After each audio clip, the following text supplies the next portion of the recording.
o sentimento é de alívio e de felicidade pelo que foi construído em campo, né? Tanto na partida de hoje quanto lá na partida contra o Atlético Paranaense.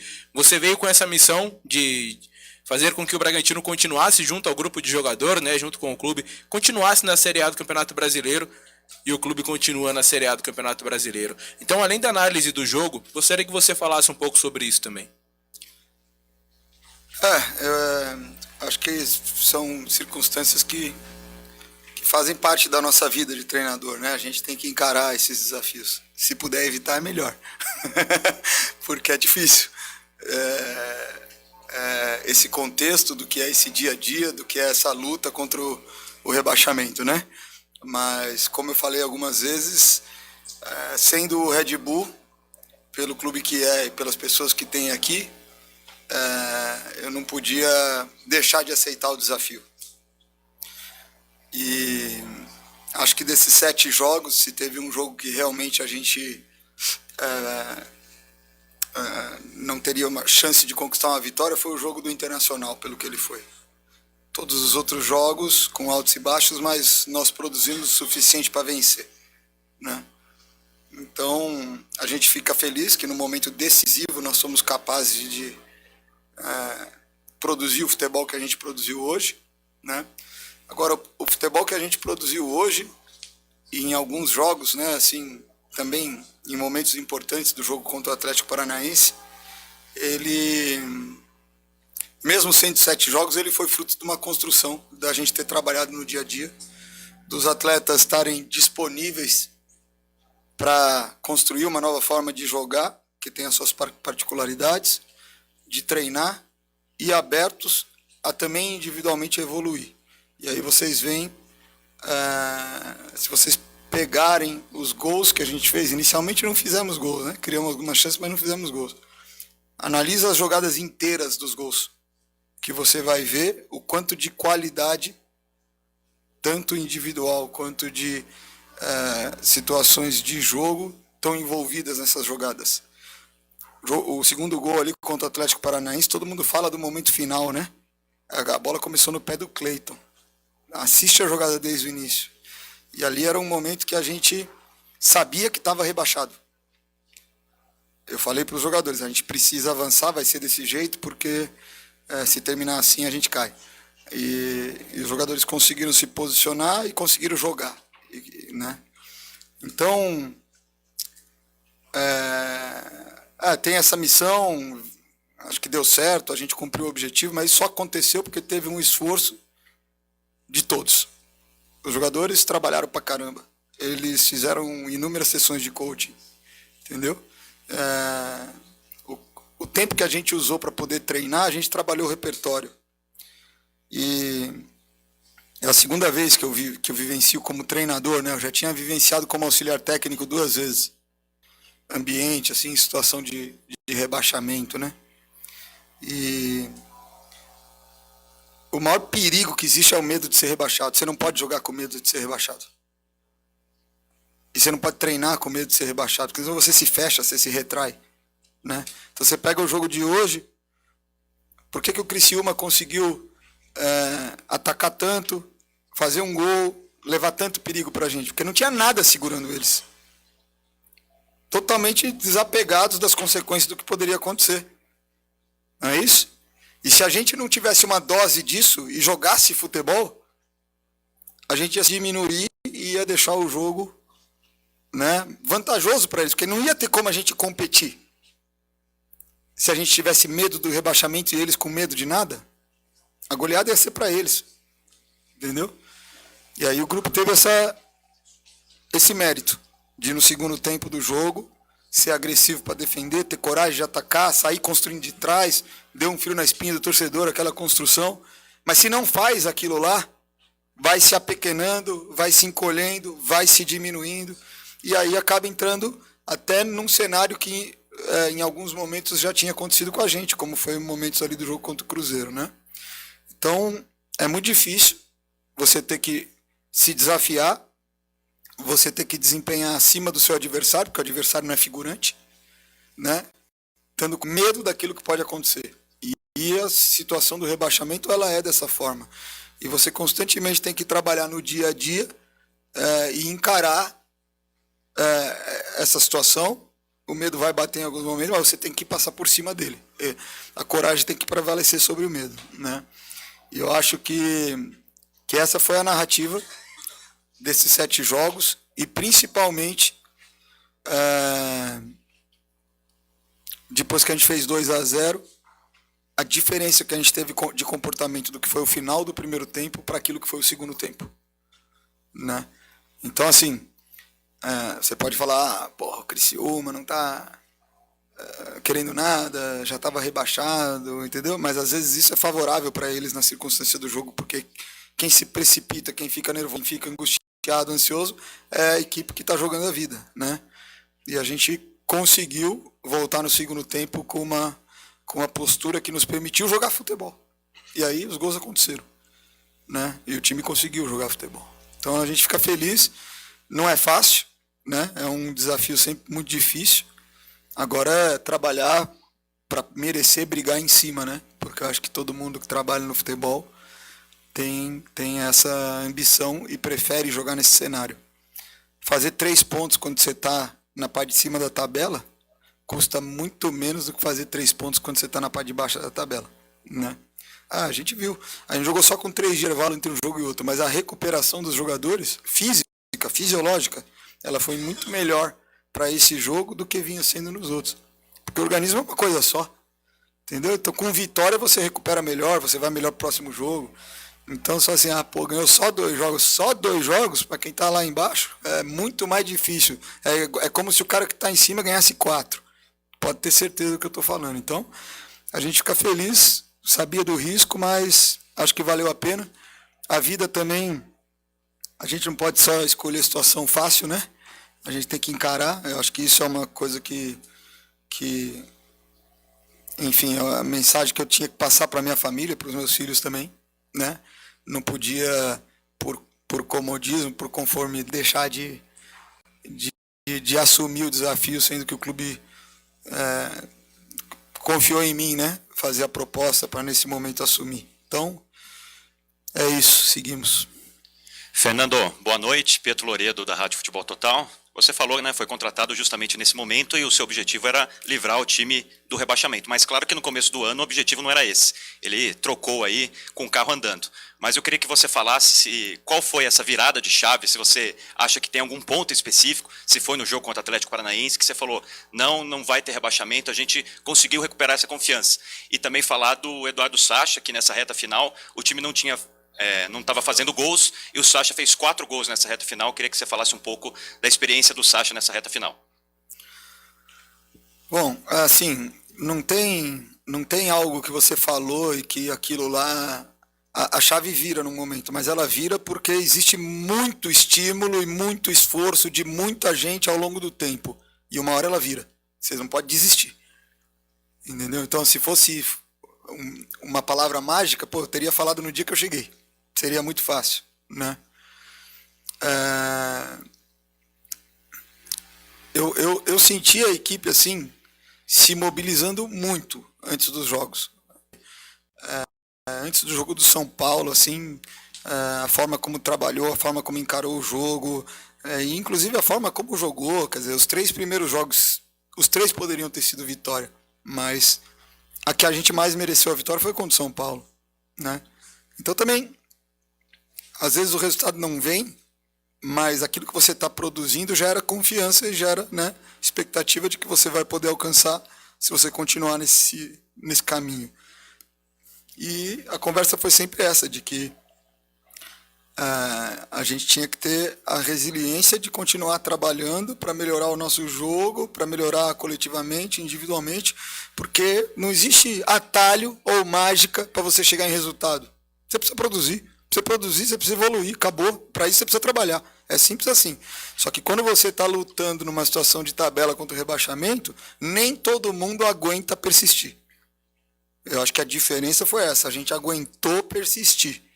Entendeu? Então, mesmo depois que a gente toma um empate do Cruzeiro aqui, que fica um ambiente, que tem um desespero, não teve desespero nenhum. Nem nos jogadores, nem com a comissão, nem direção. A gente está trabalhando. A gente está sabendo o que a gente está fazendo. E vamos intensificar. Aí eu acho que o jogo do Atlético Paranaense ele foi emblemático no sentido de que ele foi a primeira possibilidade de uma decisão final, né? Para a situação. E seria contra, se fosse final. Então, acho que o nível de mobilização para aquele momento, mas acho que ele só acontece em função de tudo que estava sendo acumulado, de trabalho, de experiência, de conversa, de aproximação do grupo. Então a gente fez pequenas coisas do cotidiano para que o contato, o convívio entre os jogadores aumentasse, entendeu? Para que eles pudessem também, como grupo, serem mais funcionais, né? Ter os vínculos mais próximos, não ter distanciamento, quer dizer, coisas que pudessem facilitar na hora que alguém precisa falar tudo para alguém poder falar, né? E na hora que alguém tiver que ouvir algo, né?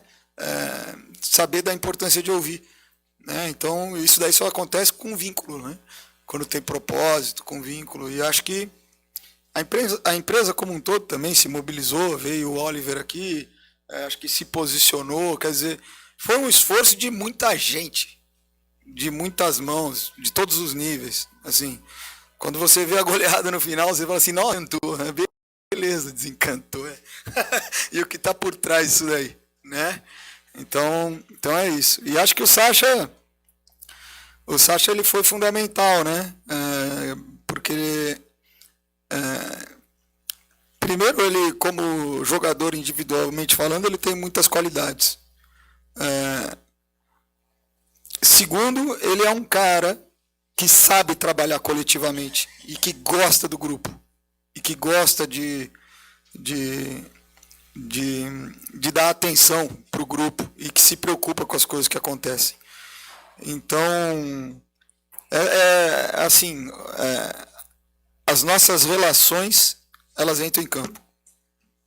Entendeu? O jeito que a gente se relaciona, né? O jeito como a gente convive, o jeito como a gente se trata, ou se expressa, ou se sente à vontade para isso, tudo isso vai para campo, né? Não quer dizer que quando está perdendo está faltando tudo, porque, como eu falei, o adversário não é um figurante, né? Muitas vezes eu vejo assim, tem sempre uma premissa de que parece que o adversário é um figurante, não é, né? É uma oposição pensante que também tem as suas qualidades. Mas ele foi fundamental nesse sentido aí. Fundamental. Não só naquilo que ele produziu como atacante, mas naquilo que ele agregou como pessoa. Seabra aqui, Pedro Rigoni da Bragança FM. Parabéns pela vitória, ter conseguido esse objetivo de permanecer na Série A. Primeiro, desde a sua chegada, o que você mais conseguiu aprimorar ou evoluir, como você gosta de dizer, para que o time conseguisse esse objetivo que parecia quase impossível permanecer na Série A? E antes do jogo contra o Atlético Paranaense, de acordo com dados da UFMG, o Bragantino tinha 80% de chances de ser rebaixado para a segunda divisão. Como você encara essas estatísticas? Cara, sinceramente, eu acho que isso é importante para quem está de fora e não pode agir nem tomar decisão. Para quem está de dentro, eu não dou a mínima. Eu tenho o próximo jogo, eu tenho que ganhar. É simples assim. Se eu tornar mais difícil do que isso, eu já vou me atrapalhar. Eu tenho que deixar isso simples. Eu tenho o próximo jogo, eu tenho que ganhar. Então, eu não me atenho muito a isso, não. As estatísticas, né? Até porque é isso. Aí você ganha um jogo, ela já muda totalmente. Né? Então, na verdade, aí no jogo de hoje devia estar 40-50. Aí você faz 1-0, ela vai para 70. Tem que jogar o jogo, tem que trabalhar, né? Então isso daí é para quem não está dentro, né? Para quem está dentro e que tem o privilégio, a responsabilidade de fazer alguma coisa, eu tenho que me preocupar com as ações, né?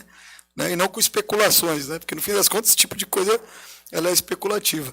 Qual que é a pergunta? A outra? O que você mais conseguiu melhorar e evoluir desde a sua chegada para o Flamengo? Olha, eu acho que conseguimos evoluir principalmente ofensivamente, né? Conseguimos fazer um jogo de trás com mais bola no chão, progredindo com mais bola no chão. Isso é simples, parece, é simplista, mas não é simples, né? Parece. Porque para isso acontecer é preciso de ter muita coordenação de movimento, de tempo e espaço, é preciso ter repertório para que os jogadores com essas ferramentas decidam como fazer as coisas no campo, né? Então, a gente fez um primeiro tempo contra o Atlético Paranaense lá, mesmo sabendo do jeito que eles pressionavam, que eles iam pressionar, e que a gente jogou curto e quebrou a pressão de inúmeras vezes. As que não quebrou a pressão não perdeu a bola e tomou transição, sofreu falta, ganhou uma lateral. Então, assim, e no jogo de hoje, quando a gente parou de fazer isso, foi o momento que a gente permitiu ao Criciúma crescer, tá certo? Defensivamente, entendo que teve alguma evolução, mas nós ainda temos um caminho maior, né? Hoje tivemos leituras melhores de ajustes de primeira linha de pressão, acho que foi importante. Ainda assim, os problemas variam de um jogo para o outro, então a gente ainda não teve um jogo defensivo que a gente, conseguisse fazer todas as leituras, tivesse feito todos os ajustes, sabe? Eu acho que tem uma margem ainda aí para crescer. E as transições ofensivas, que eram um problema muito grave, teve alguma evolução. E ela ficou muito clara no nosso primeiro gol contra o Atlético Paranaense. Então eu convido vocês a assistirem o gol desde o início. Né? Todos os gols assistam desde o início, não pega o final, não. E você vai ver que teve evolução em vários aspectos aí. Boa noite, Fernando, tudo bem? Alano, tudo São Paulista. O Bragantino começou 2024 com muita expectativa, muito por conta do Brasileirão 2023, mas não conseguiu atingir, né?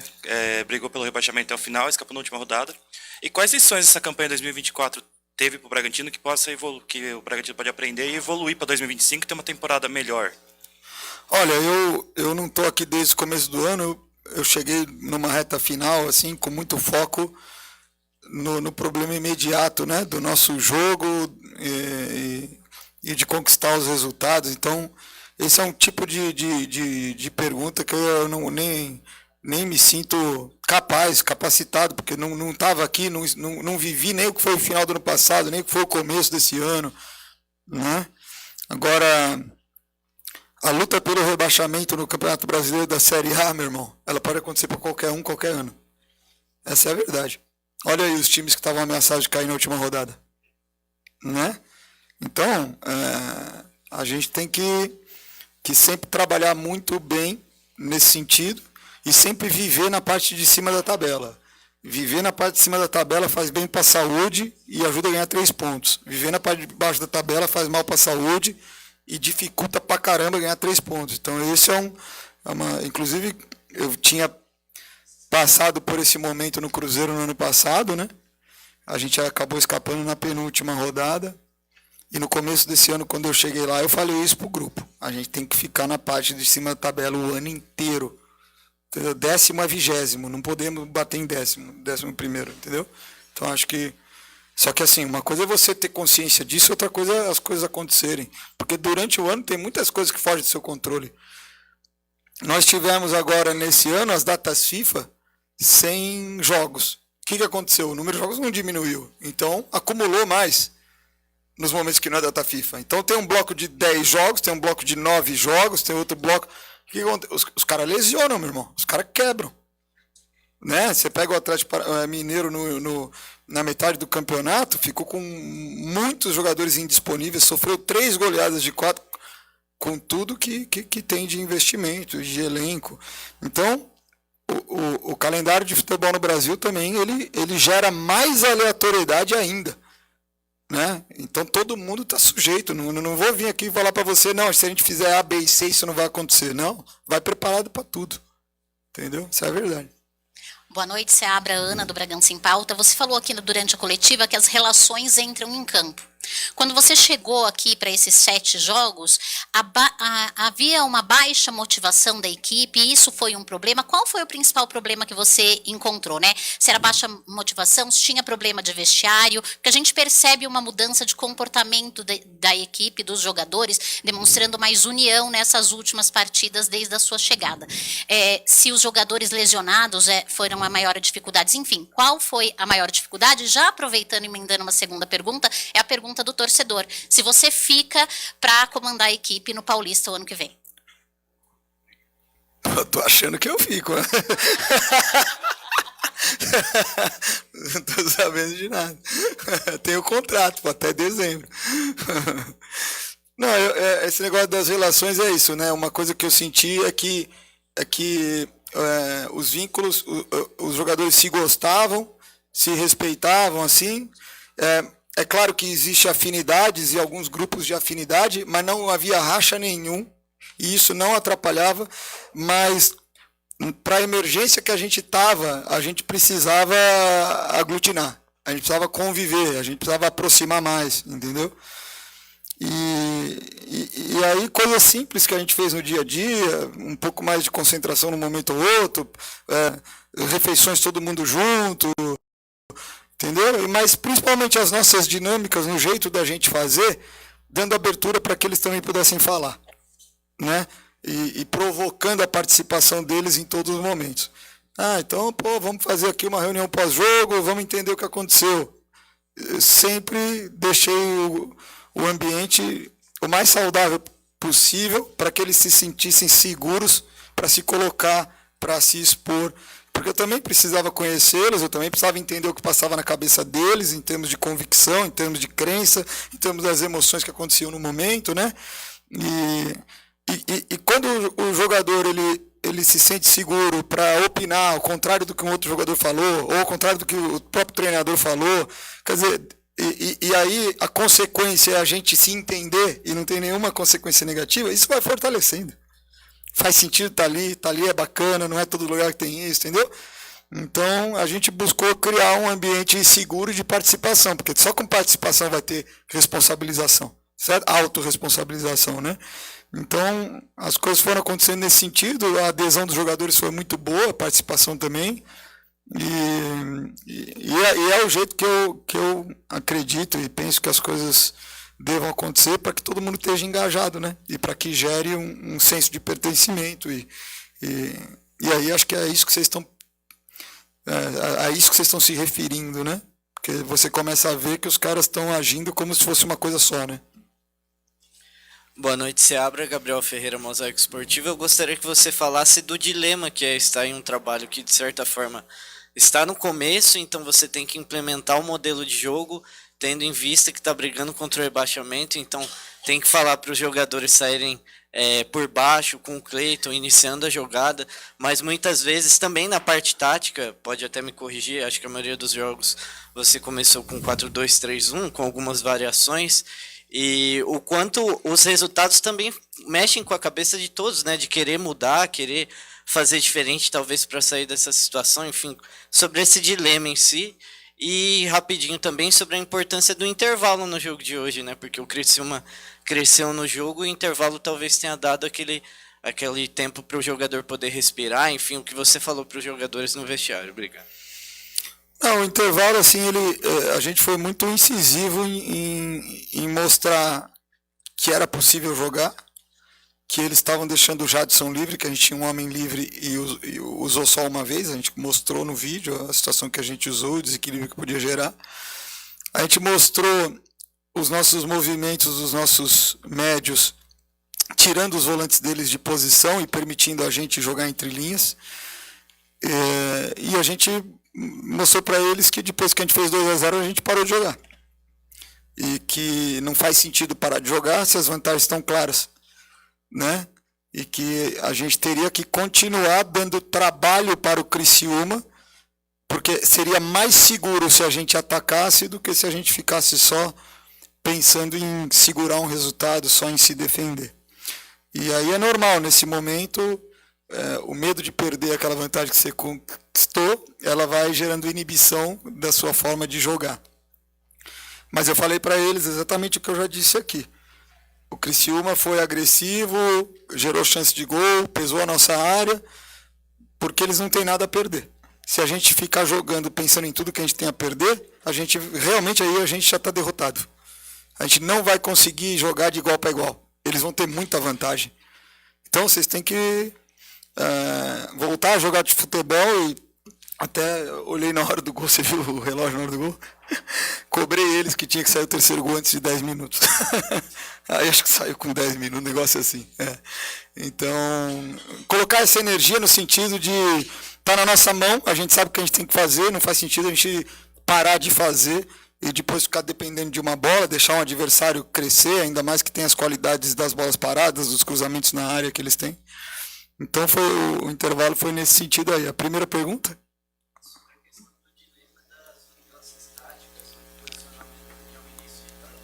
Uhum. Assim, como eu tinha vivenciado isso aí ano passado, assim, estudando a forma como o time estava, para mim era muito claro que eu tinha que mudar a estrutura para defender, para poder quebrar as referências que eram muito individuais e eu trabalho de outro jeito. Então eu já mudei a estrutura defensiva por causa disso.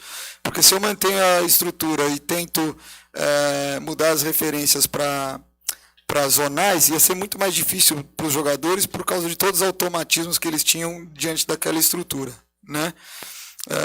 Então esse foi um ponto, mas além disso, em função de buscar ter também no campo jogadores com característica mais ofensiva, principalmente tentar ser um pouquinho mais efetivo nas transições. Foi algo que contra o Cuiabá parecia que ia ter um desenvolvimento bom, mas depois ficou oscilando e melhorou agora só no final, né?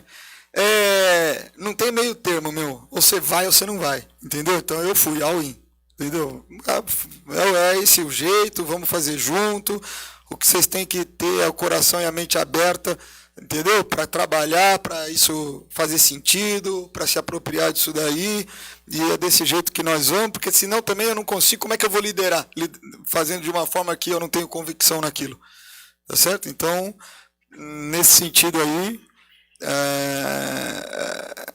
eu fui all in. Acho que você achar um meio termo, quer dizer, é muito difícil, né? Para que depois você consiga ter a convicção e a autenticidade que você precisa ter para o grupo de jogadores acreditar na sua liderança, entendeu? Então acho que você não tem nem muita escolha, você tem que ir naquilo que você entende que realmente vai ser o melhor, que vai dar resultado. Ainda assim, eu fiz uma leitura do grupo, fiz uma leitura do elenco, e eu usei uma estrutura aqui que eu usei raramente no Cruzeiro. No Cruzeiro eu jogava um 3-3, falso 9, 3-1-2, várias coisas, né? E aqui eu fui defendendo 4-4-2, as linhas de 4, entendi que seria mais fácil para eles também, por causa do momento que a gente estava. Mas ofensivamente a gente mudou quase todo o jogo, tá? A gente fez um 4-3-3 contra o Cuiabá para atacar. Contra o Atlético Goianiense foi um 4-3-3, mas a gente usou o John de falso ponta. Ele vinha para dentro, para o meio espaço. Terceiro jogo. São Paulo, empurramos o Hurtado, seguramos o Juninho. Certo? Fizemos quase que um 3-4-3 losango, isso para atacar. Tá certo? Depois de São Paulo, Internacional, fizemos um quadrado com o Sacha no centro e o Vinicinho na esquerda e sem ponta direita, com quadrado no meio. Todo jogo diferente, porque estuda o adversário, vê onde você pode ter vantagem. Depois do Internacional, Cruzeiro, nem lembro o que a gente fez. É muita coisa para a cabeça. Oi? Voltar os pontas, né? Voltar os pontos, é isso aí, voltar os pontos. E atacamos no 4-3-3, meu, se não me engano. Depois do Cruzeiro, Atlético. Aí fizemos um quadrado com 2 pontas. Quadrado no meio e 2 pontas abertos. Né? Porque todo jogo mudou. E durante o jogo muda também. Hoje terminando 3-4-3. Né? Boa noite, Fernando. Você falou desses 7 jogos agora, falou bem deles. E são 4 empates, 2 vitórias e 1 derrota. Só que as 2 vitórias foram os 2 últimos jogos, o que é um pouquinho mais cruel para você, porque você ia montando o time, o desempenho até aparecia em alguns jogos, mas o resultado não vinha, foi aparecer só nos 2 últimos jogos. Ou como que é continuar acreditando e mantendo a maneira de jogar, por mais que você mudasse o jeito de levar as vantagens, as lógicas são as mesmas, né? Perfeito. Como manter essas lógicas na cabeça dos jogadores e na sua para continuar acreditando, para agora, no fim, vir as 2 vitórias? Eu acho que o que sustenta isso é porque é a única forma de ser proativo, né? E acho que é a forma também de buscar ter uma mensagem subliminar aí da confiança que a gente tem na capacidade do grupo e dos jogadores de fazer.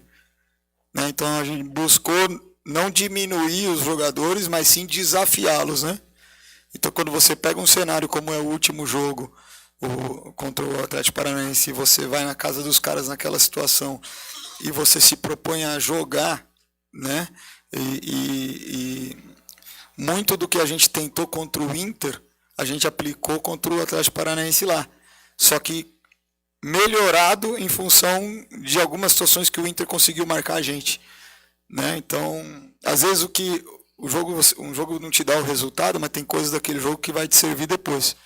Né? Ao mesmo tempo, se você não tem a convicção de manter, você vai começar do zero, você vai partir da onde depois? Entendeu? Então, é um processo acumulativo, mas ele não é linear, nem no aprendizado, nem no resultado. Aí, sabendo que ele não é linear e que isso faz parte, né, da imprevisibilidade desse fenômeno que a gente trabalha, a gente não pode usar isso como muleta para tudo, a gente tem que ser crítico, mas a gente tem que entender que isso faz parte do processo desse fenômeno aí, né?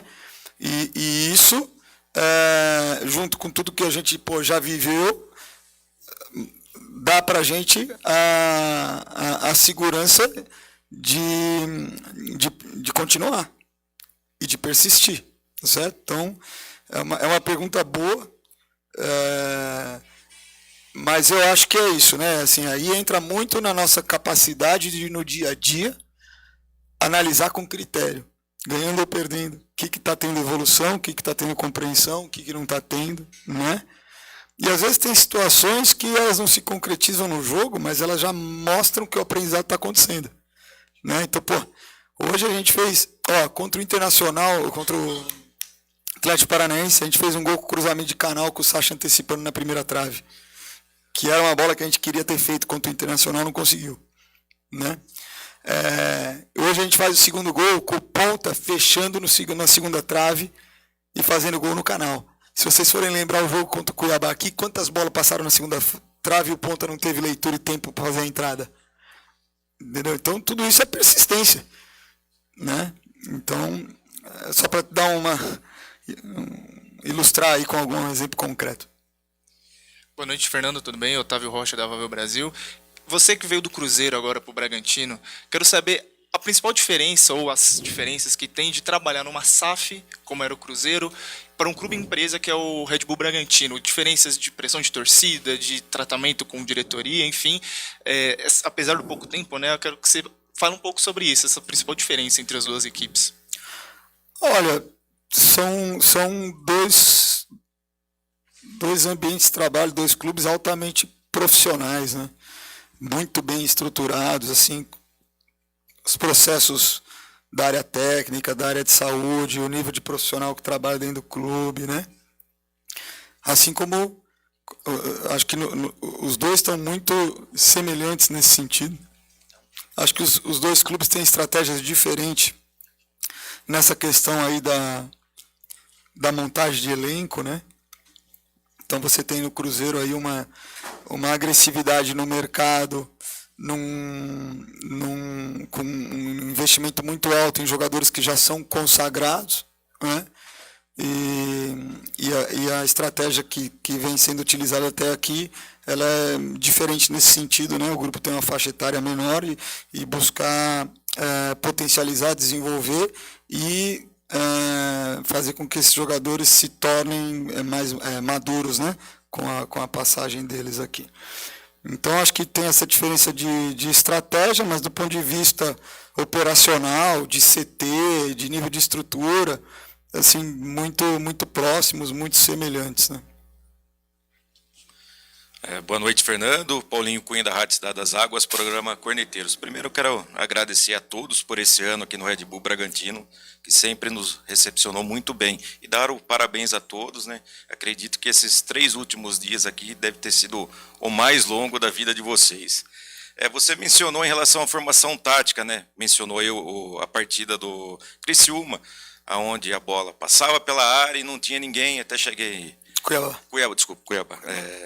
Tinha gente na área, só não tinha o tempo do movimento. Isso, o tempo do movimento. E cheguei até a questionar em relação ao Sacha, que estava sempre muito sozinho, sempre ele tentando resolver tudo.